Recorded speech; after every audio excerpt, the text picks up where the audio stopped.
And the National Railroad strike is looming after contract talks stalled between rail carriers and its unions. How a work stoppage could impact the Bay Area. Good evening, I'm Ryan Yamamoto.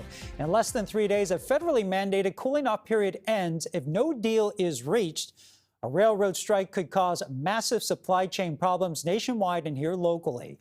KPIX 5's Sara Donchey spoke with some train riders in the East Bay and how they're bracing for a possible rail strike.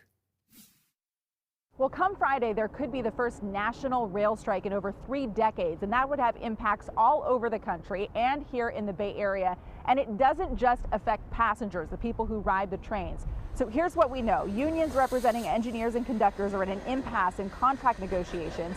These freight rail workers say they're overworked and they're understaffed to the point that it's dangerous. Rail disruptions could impact a lot of things. For example, refinery operations that could make gasoline even more expensive than it is. It could have larger disruptions on the supply chain, which we know is already stressed. Now, Amtrak isn't involved in the negotiations, but has already suspended some long-term routes as of Tuesday, including one that runs from Chicago all the way here to the Bay Area in Emeryville.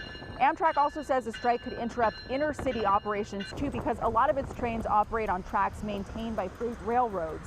Local passengers are anxiously awaiting a decision on this. We talked to Linda, who lives in Fairfield and rides the train to Emeryville, ultimately going on to San Francisco, where she teaches 5 days a week. It's already creating problems. I've got 3 different plans if it happens. Once the trains stop, everybody that comes down here on a train from Sacramento, Davis, all of those places, they will all be driving. And they will all be driving back at about the same time I'm trying to drive back. From a convenience perspective, it's nice to have Amtrak that travels frequently and has multiple options. So unless these two sides can come to an agreement, only action by Congress could actually stop this strike. The White House says they're keeping an eye on all of this. They're making contingency plans to make sure that supplies that are essential are able to move around the country if this strike does happen. We'll keep an eye on it. Reporting from Emeryville, I'm Sara Donchey. We'll send it back to you.